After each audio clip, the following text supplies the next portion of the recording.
On est des grands fans de Jésus, n'est-ce pas? Qui est à l'œuvre dans nos vies et de ce qu'on lit dans l'Évangile qui nous émerveille. L'histoire, par exemple, des 10 lépreux. 10 personnes qui, pour eux, c'était fini. Ils vivaient dans l'isolement. Ils n'avaient pas de futur, comment on dit, d'espoir pour l'avenir. Et d'un coup, Jésus les guérit et tout est rabattu. Ils peuvent avoir une vie normale, ils peuvent revivre à nouveau et connaître l'amour de Dieu. C'est une histoire qui est incroyable, n'est-ce pas? On pense aussi à ce qui est assis. Bon. Ça, c'est l'histoire de Zachée, n'est-ce pas? Ce petit bonhomme qui avait tout, en fait, mais en même temps qui avait rien. Il était riche, il avait des biens, et en même temps, il était tout seul, petit et mal aimé. C'était quelqu'un qui collaborait avec la puissance romaine, qui avait conquéri le pays, qui prichait les gens dans leurs taxes, qui s'enrichissait sur le dos des autres, et les gens ne l'aimaient pas, n'est-ce pas? Et Jésus vient vers lui et dit, toi, je vais venir manger chez toi. Et il a transformé la vie de Zachée.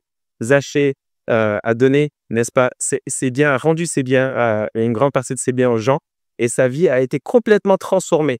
Et c'est juste Jésus qui peut prendre une situation comme ça, quelqu'un qui on pense qu'il n'y a aucun espoir pour lui, et vraiment tout chambouler. Et Jésus, n'est-ce pas, a fait ça dans nos vies, n'est-ce pas? Nous donner une joie nouvelle, une espérance, ou guérir dans des relations des fois qui étaient difficiles, nous sortir de certains pétrins dans lesquels on s'était fourré nous-mêmes. Jésus a cette œuvre dans nos vies qui nous transforme et qui nous fait du bien. Et on a connu cette grâce de Dieu.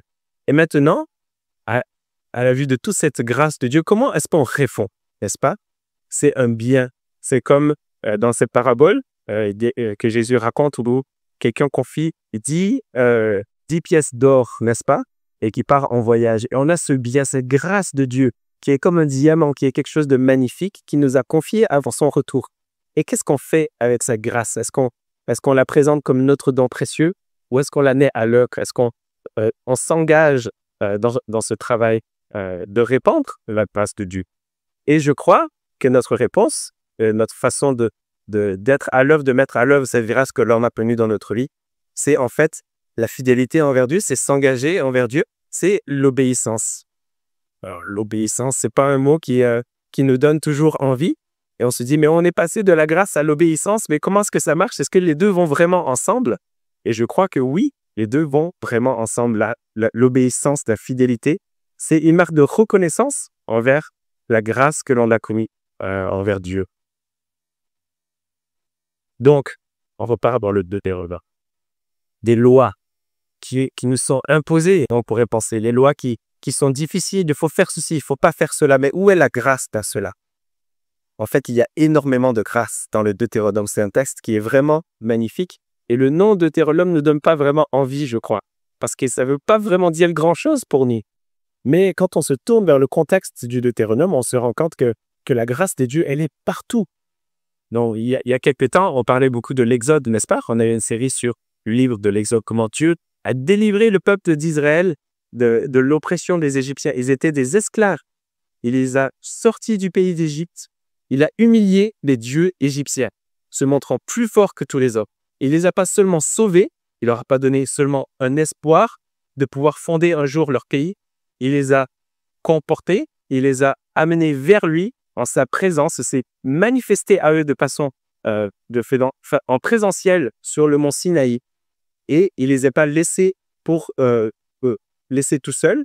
Il leur a donné la loi, qui est en fait une autre manifestation de sa grâce, parce que les gens savent à quoi s'attendre. Ils savent ce que Dieu attend de lui.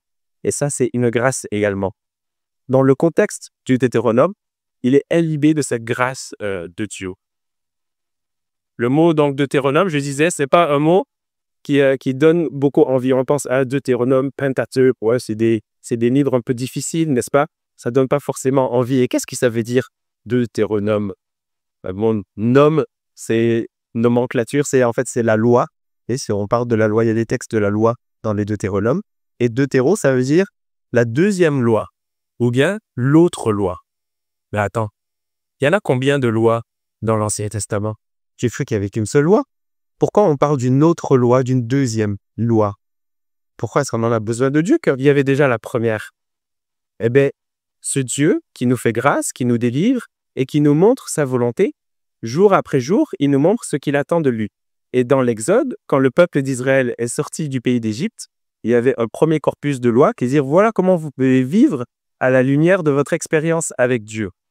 Et quand on part du pays d'Égypte et qu'on va se balader dans le désert du Sinaï, nos circonstances sont d'une certaine manière.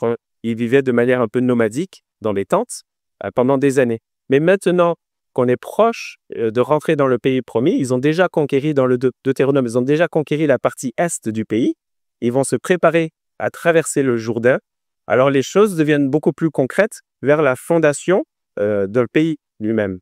Et donc les règles, les lois doivent changer pour s'adapter à un nouveau contexte. Et on a une deuxième loi, une nouvelle loi, parce que certaines lois dans le Deutéronome sont renouvelées. Et c'est la grâce de Dieu qui non seulement nous partage sa vérité, non seulement nous dit comment on peut le suivre, mais qui, au travers de notre cheminement, renouvelle cette grâce de nous dire ce à quoi on peut s'attendre. Donc c'est un peu ça. On voit, ça fait partie de la nature de la loi, ça fait partie de la grâce de Dieu qui se manifeste envers son peuple. Dans le livre de Nombre, il y a un petit passage biblique que j'aime beaucoup, qui introduit la loi sur la célébration de la Pâque.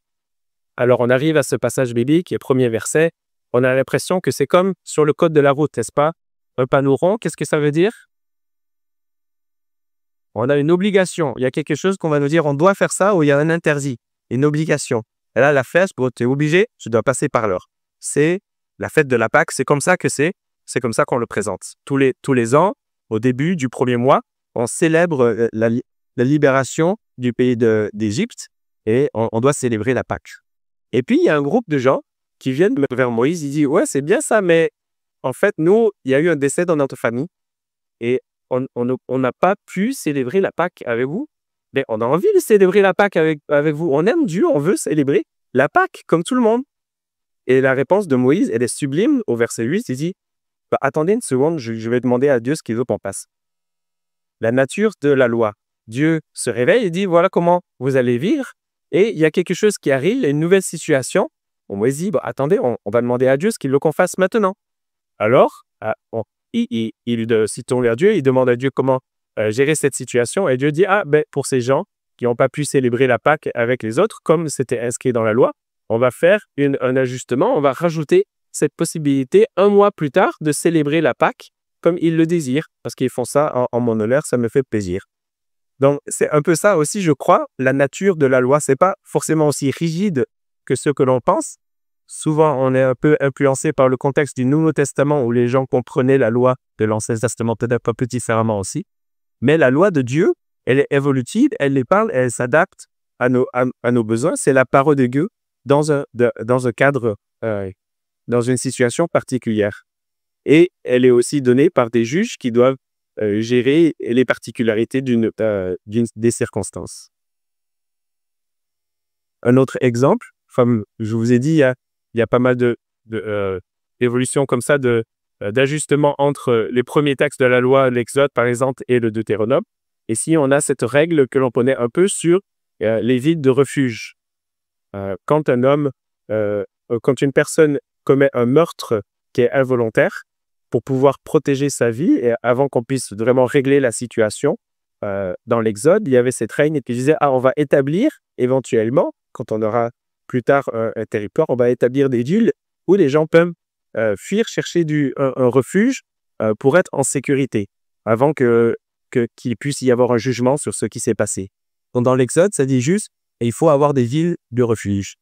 Un peu plus tard, dans Nombre, on met déjà dans le désert, et dit on va décider, on va avoir 6 villes de refuge. Donc, on est un peu plus précis dans la loi.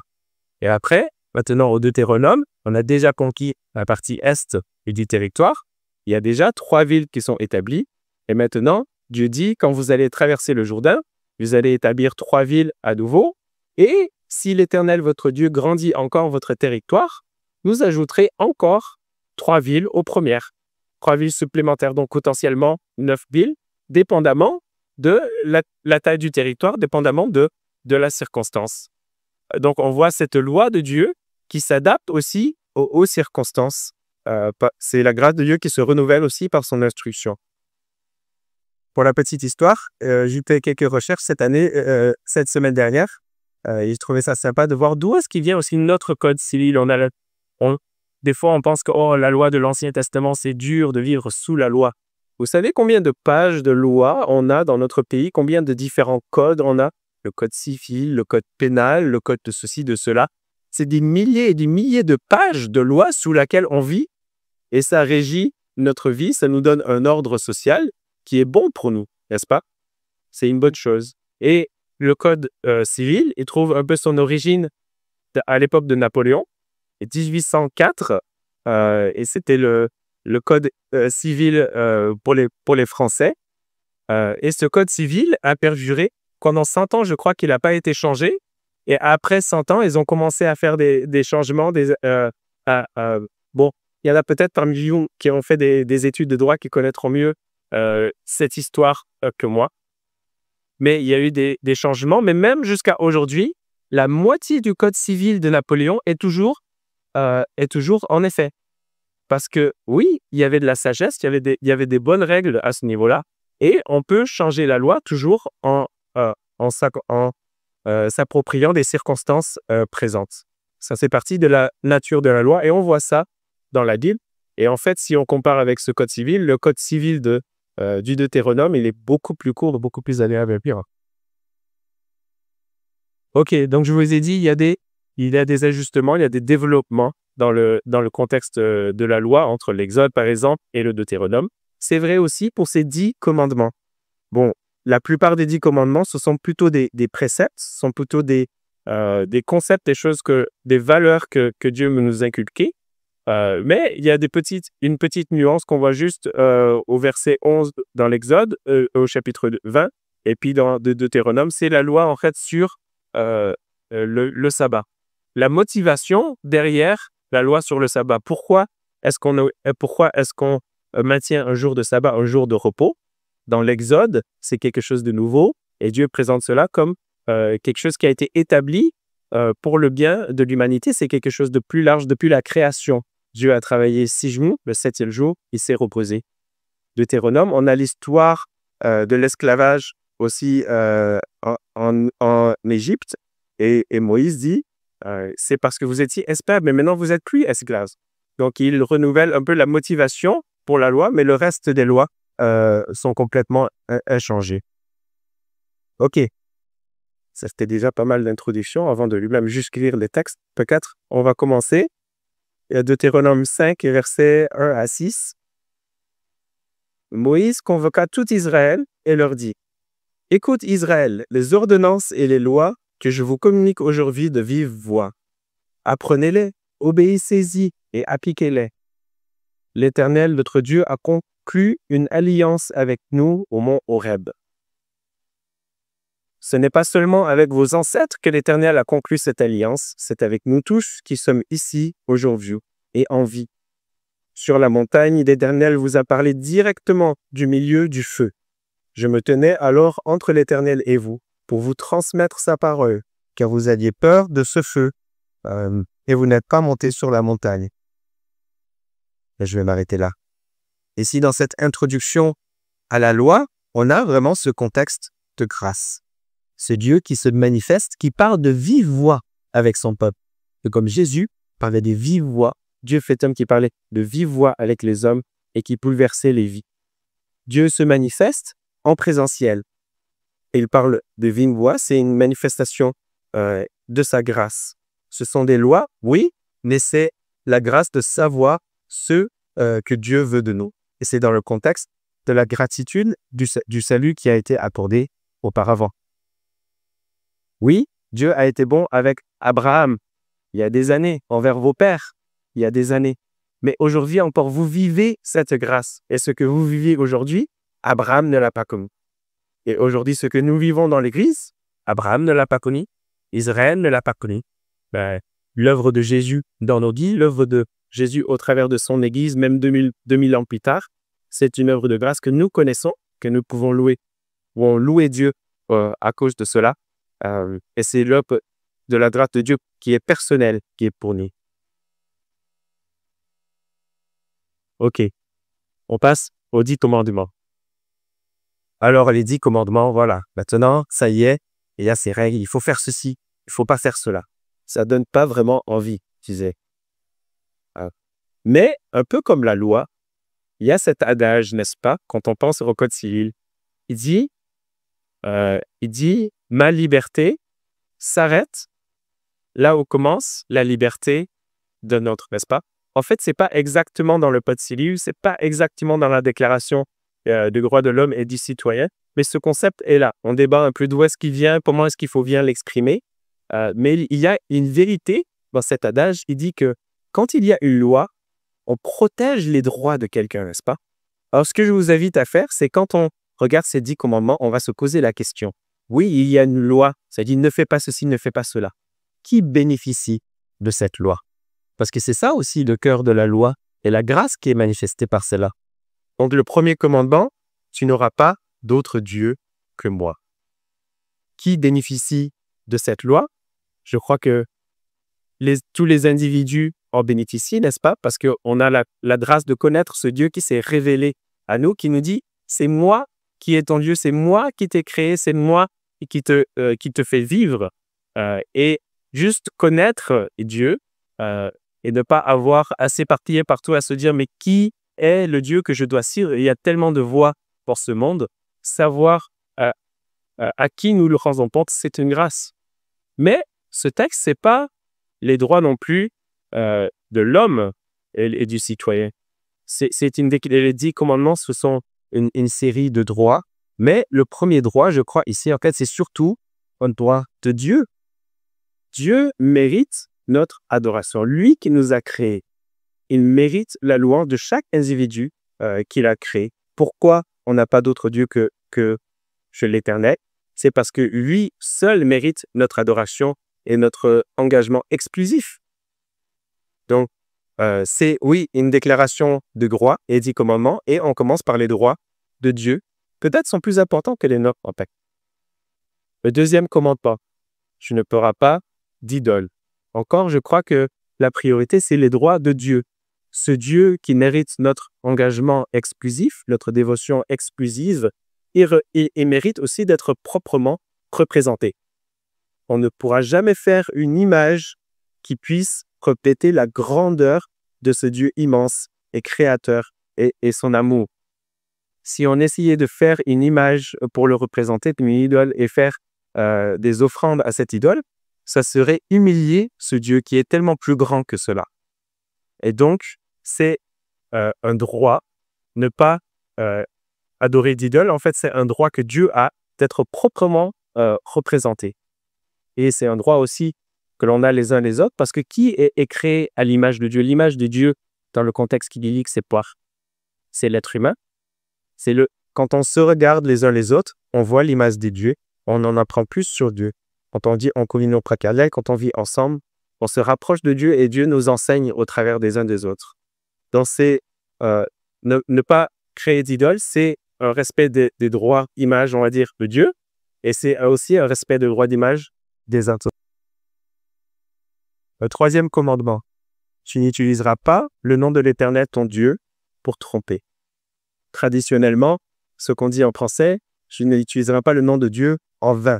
Et on pense surtout, il ne faut pas dire mon Dieu à la fin d'une phrase, ou peut-être dans le Sud, on dira plutôt Boudu, et on ne faut surtout pas rajouter quelque chose après, n'est-ce pas?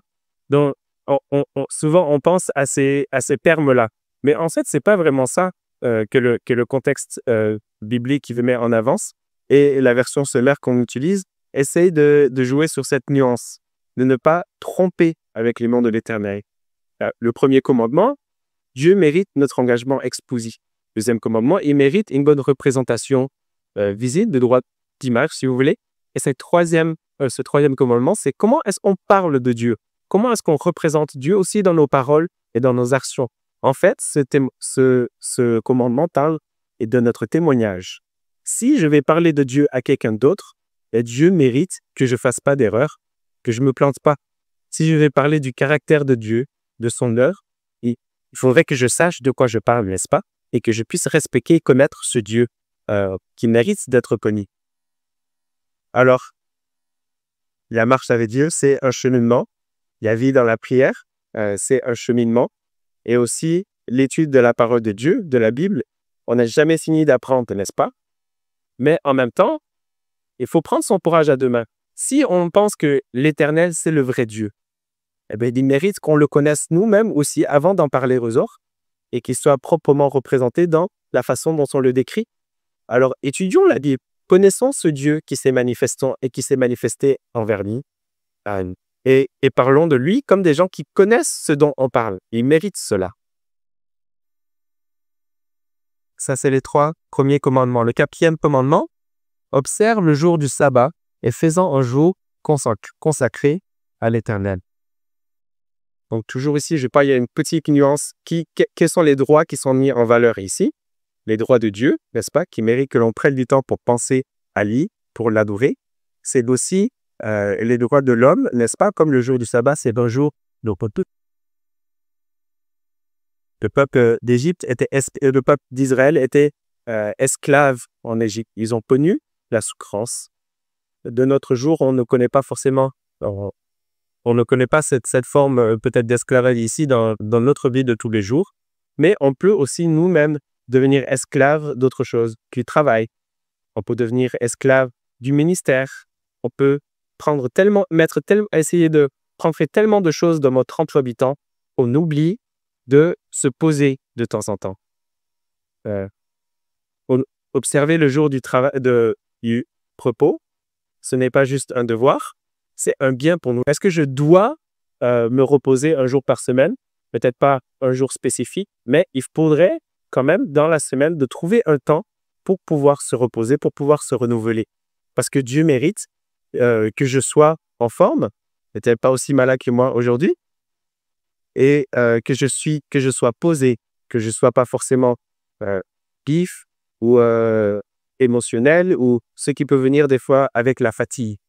Dieu mérite que je sois en mesure de mes moyens et aussi ma famille mérite que je sois en repos, que je sois plus axé plus doux envers eux. Et je trouve cela aussi par le renouvellement qui vient avec du repos. Un de nos professeurs à l'école biblique, quand on était les étudiants et on avait beaucoup d'activités et beaucoup de lectures à faire, il disait peut-être la chose la plus spirituelle que vous pouvez faire aujourd'hui, c'est faire une sieste.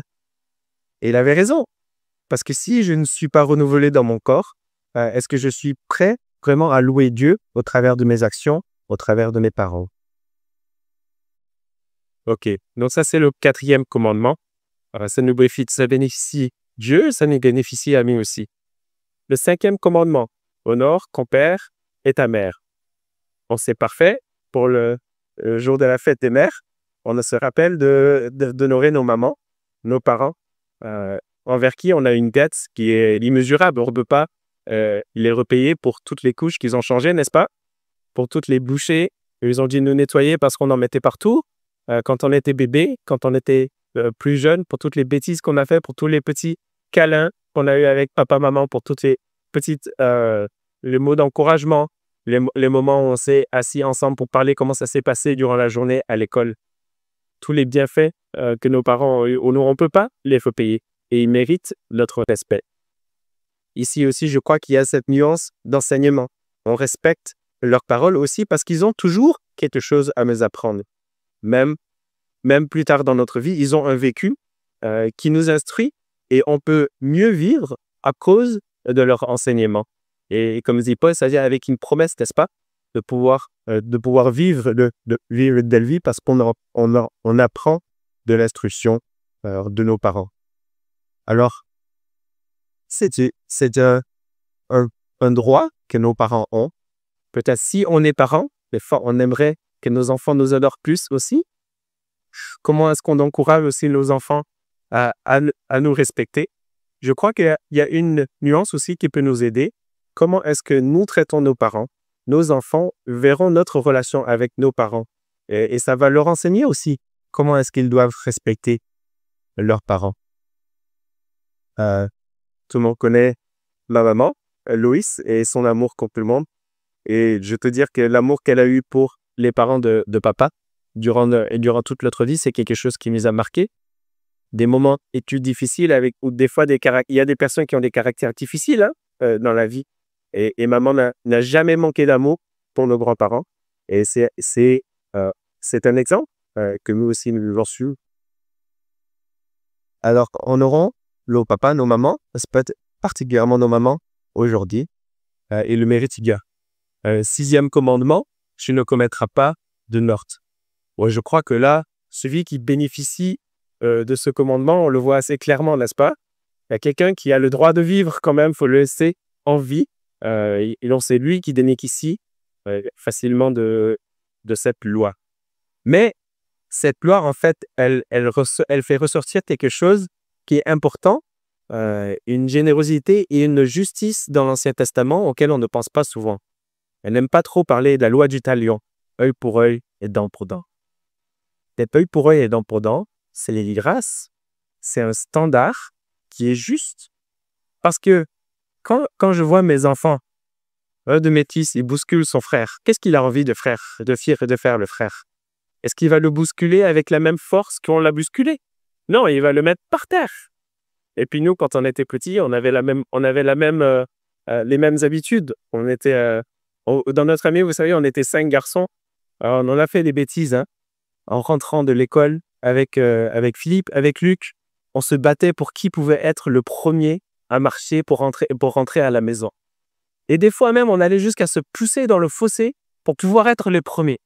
Non, dans notre cœur, des fois, on s'emballe et on se laisse aller et on en rajoute. Tu me pousses, je vais t'en mettre une dans la tronche pour te montrer qu'il faut pas s'amuser avec moi.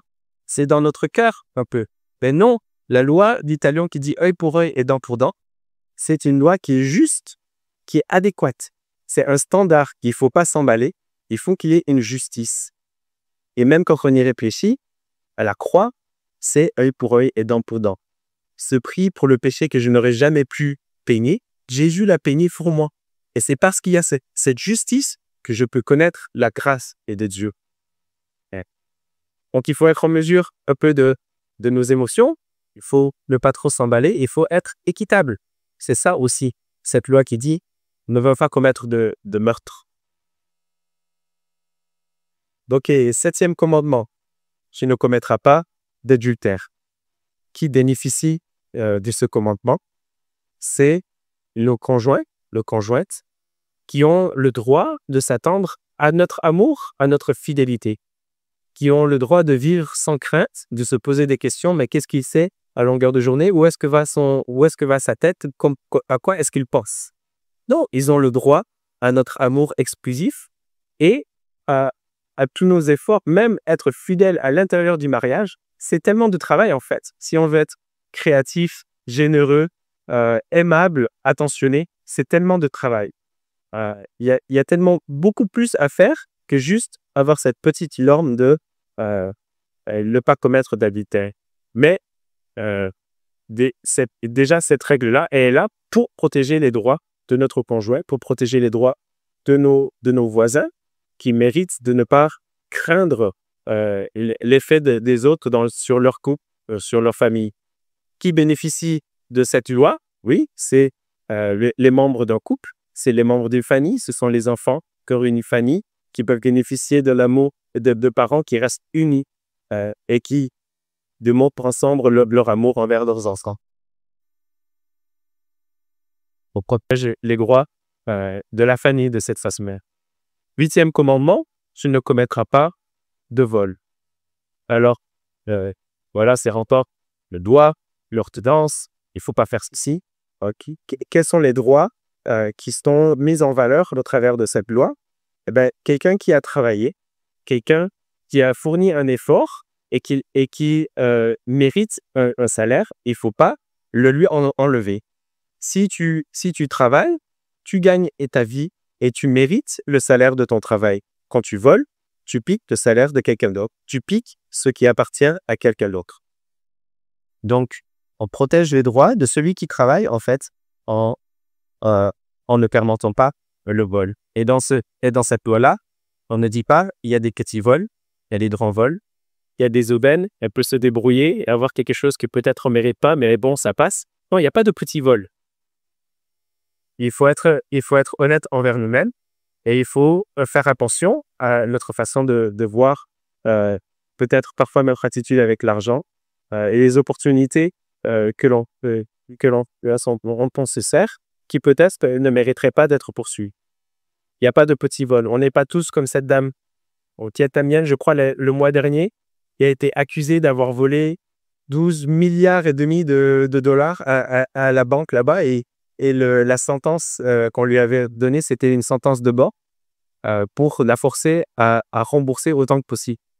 Bon, ça, ce sont des vols gigantesques, euh, mais il n'y a pas de grand vol, petit vol.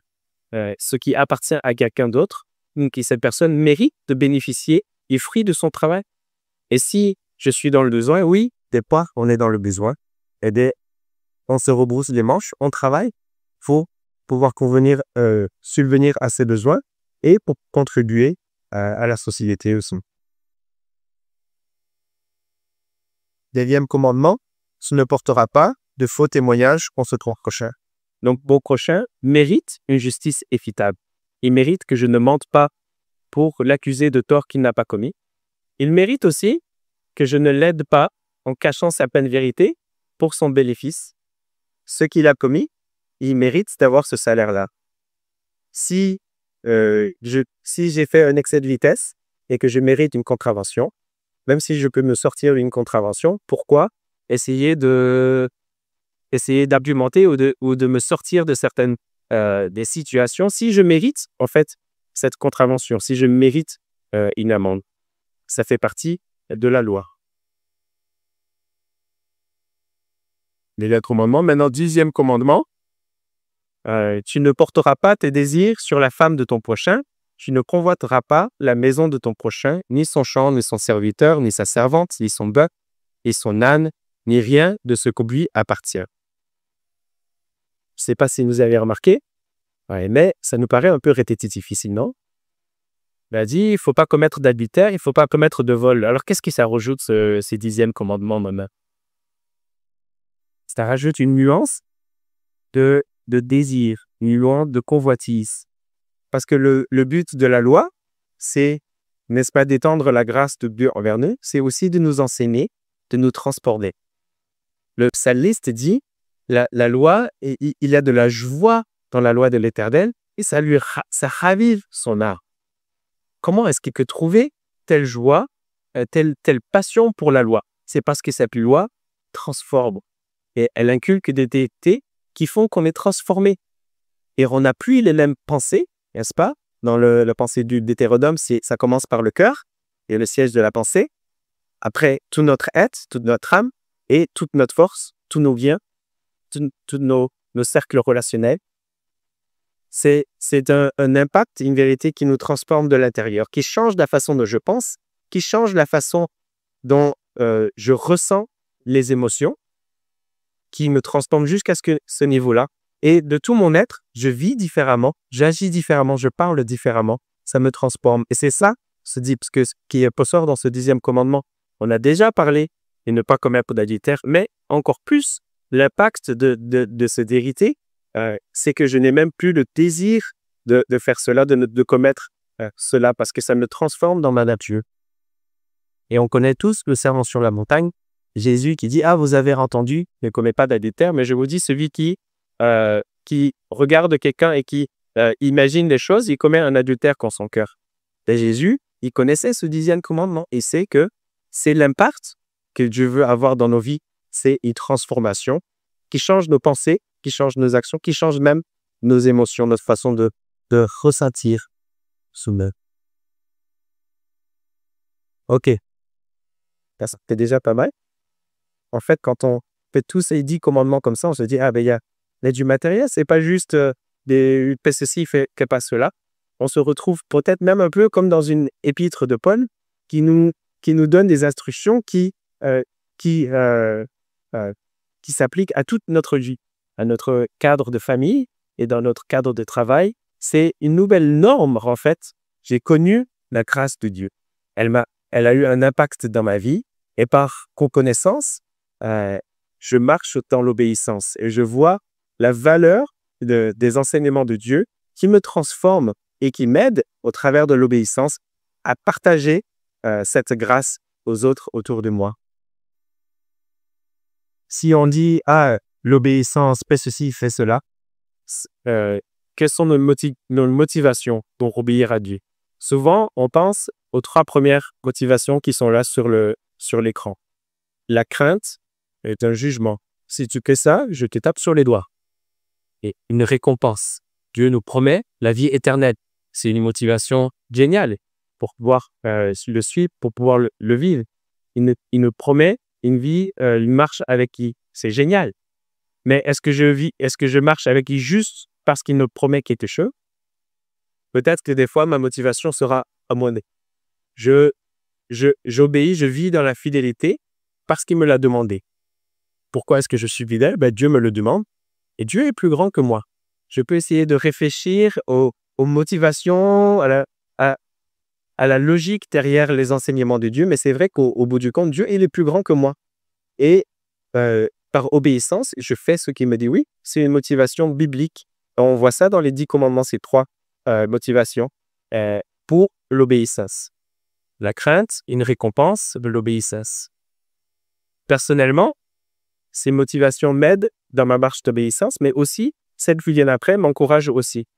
Pour comprendre que ce Dieu qui me demande quelque chose, c'est un Dieu avec qui j'ai une relation personnelle. C'est ce Dieu qui m'a sauvé, qui m'a transformé, qui m'aide à pardonner à ceux qui nous font du mal, qui m'aide à changer ma façon de voir les choses autour de moi.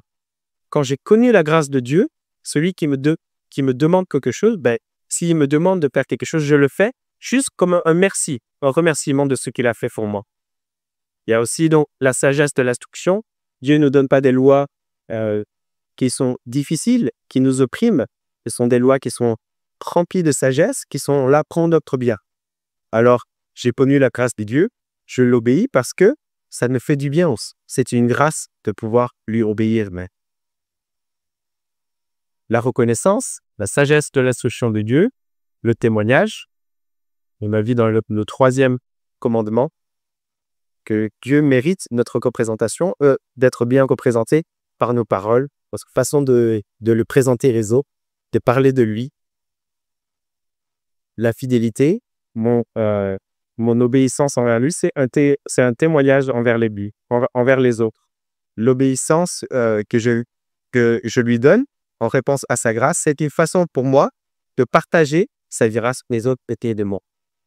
Et finalement, l'adoration, c'est une motivation énorme aussi pour l'obéissance. Dieu mérite l'adoration, mon engagement me proplaît adhérent. Comme vous savez, je suis traducteur de la Bible en Afrique de l'Ouest. Jésus nous a donné ce commandement, d'aller faire de toute génération ici. Je peux y aller parce qu'il me l'a dit. J'y vais et il me dit d'y aller, j'y vais. Je peux y aller par compassion pour les autres. Oui, Dieu me renouveler la vie de gens qui ont besoin de lui et qui ont besoin de son pardon, qui ont besoin de cette bonne nouvelle pour partager la vie éternelle avec lui. Par compassion, je peux y aller. Et je peux aussi y aller parce que Dieu mérite mon adoration et il mérite l'adoration de tous les hommes et les femmes qu'il a créés. Et pour moi, cette vision devant Dieu où tout le monde l'adore comme il le mérite, c'est une source de motivation énorme. Et pareil, est né dans notre vie de déistas. D'accord. Allez, on va conclure par la prière. Père Éternel, on se loue, on te remercie pour qu'on œuvre dans mon vie. La grâce qu'on a obtenue en Jésus, elle est magnifique. C'est comme le plus beau bijou que l'on n'aurait jamais pu se procurer. C'est quelque chose qu'on veut partager si on veut. On a reçu ce don, mais de la grâce, mais on veut le mettre en pratique au travers de notre obéissance. Pas parce que c'est un cadeau, mais parce que c'est une extension de ta grâce. Tu me transformes. Maintenant, on peut vivre selon tes préceptes. On peut vivre le bien d'une nouvelle vie, une nouvelle norme que tu nous as. Et je te prie, Seigneur, à travers nos différentes collations, notre façon de vivre au travail, dans nos familles, que tu nous montres, même cette semaine, comment t'obéir, comment marcher avec un engagement qui est exclusif envers toi. Nous montre dans nos vies quels sont les efforts que l'on doit fournir, les endroits dans nos vies où tu veux nous les transformer. Nous a offert une nouvelle vie, pas juste pour que l'on pense toujours juste à la grâce, mais qu'on puisse vivre ta transformation qui en est le résultat.